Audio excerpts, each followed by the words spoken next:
The third pair has to do with family life. Father and mother, and fidelity in marriage. The fourth pair has to do with the free life of the neighbor. Listen to this one. You shall not murder, and you shall not steal a person. The Hebrew word that's used there originally meant kidnap. The pair has to do with the free life of the other person. And the fifth pair has to do with the things that belong to the neighbor. Don't bear false witness in court in order to deprive the neighbor of his or her property, and don't even covet the neighbor's property. 5 pairs. I had to cheat a little, right? Did you notice? Where did I cheat? I had to switch a couple, didn't I? In order to get honor father and mother and not won't commit adultery together, I had to flip. Did you notice it? I hope you did. But you know what? The translations that we have are based on the Hebrew Bible that comes to us from, around the 9th or 10th centuries A.D. It's always important to see, are there other earlier versions of this or that passage? And actually there are. In the 3rd century B.C., the Old Testament was translated into Greek. And so we have a Greek translation of the Old Testament, of Exodus 20. And in the Greek translation, the order is just as I suggested. They should fall into pairs. The oldest version of the Decalogue that we have has them just the way I suggested. In 200 BC, there's a piece that's just of Exodus 20 called the Nash Papyrus. It's a Hebrew text, and in it, the order is just as I suggested. I can't begin to explain to you how the switch got made, but I think they all come in 5 pairs. The person of God, the things of God, family life, the closest neighbor, the life of the neighbor, and the things of the neighbor. Isn't it easier to remember that way? And my guess is the reason for that is in Hebrew teaching and in Hebrew poetry, you always say the same thing twice. It's 2 lines of poetry. We call it synonymous parallelism. It's a way to say the same thing by using synonyms. As we just saw, when Israel was a child, I loved him. Next line says the same thing. And out of Egypt I brought my son. Same thing.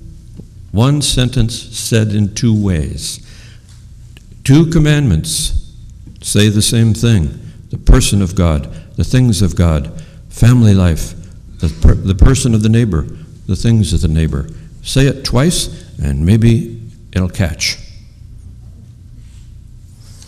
Well, it didn't catch all that well, apparently, because God's parenting to try to make it as simple as that, what you could do on his hands, apparently didn't work out that well. Israel really must have broken a lot of them, and God had to then clean it up. And you know what happens as parents?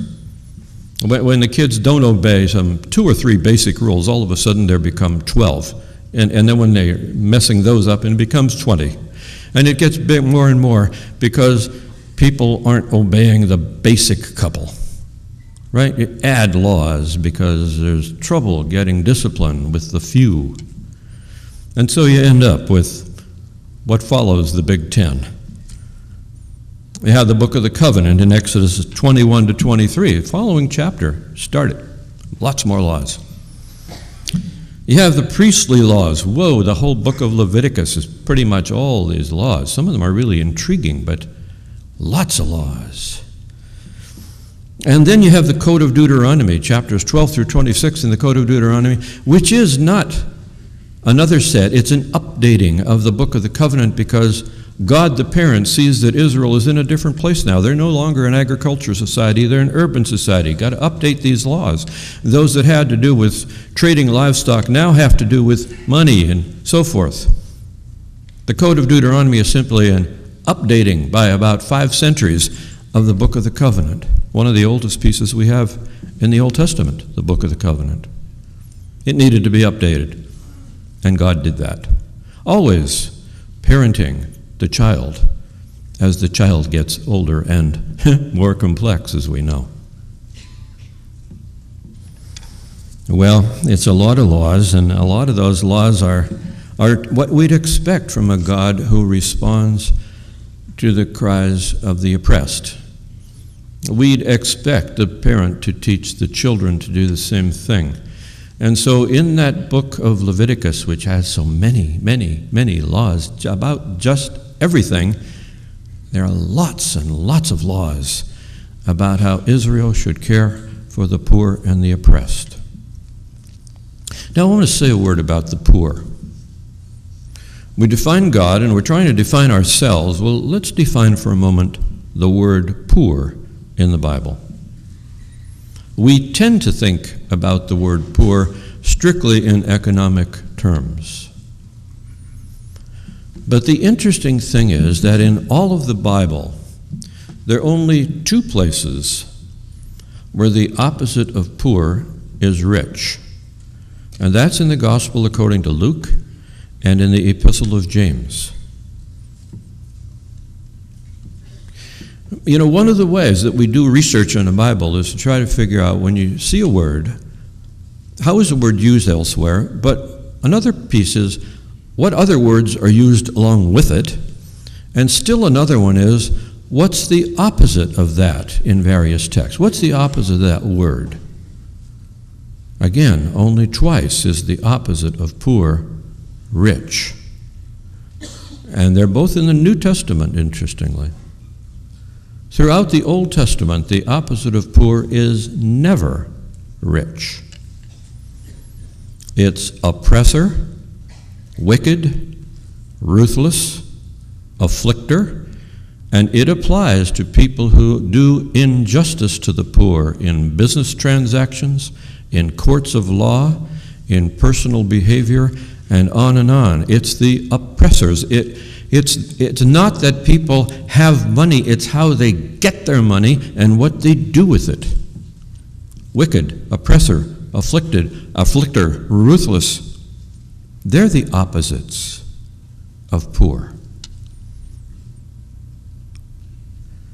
So, in the many laws that come up, there are laws about how to care for the afflicted and how not to oppress the poor. And there are systems established on feeding, like always leave food when you harvest a field so that the poor can eat. There are even laws set up for every 7th year. You dismiss all debts so that the poor don't have to remain poor. They're profound laws in the book of Leviticus, of all things. Profound laws. But interestingly and happily, by the time we get to the New Testament, we don't have to worry about those hundreds of laws. We don't even have to worry about 10 or 12 or even 5 pairs, because all of a sudden things get boiled down to 2 sentences. It happens in each of the 3 synoptic Gospels, Matthew, Mark, and Luke, where somebody comes up to Jesus, and in one way or another, somebody ends up defining what is the great commandment? Which is the most important one? The question comes up. And what's the response? The first, you shall love the Lord your God with all your heart, mind, soul, and strength. And the second is like it. You shall love your neighbor as yourself. 2. And then neither one of them are from the Big Ten. Right? You shall love the Lord your God is actually from Deuteronomy chapter 6. You shall love your neighbor as yourself is Leviticus 19, verse 18. None of the Big Ten are included in the greatest commandments. And that's true now. But interestingly, it's the only time in the New Testament where both those commandments occur.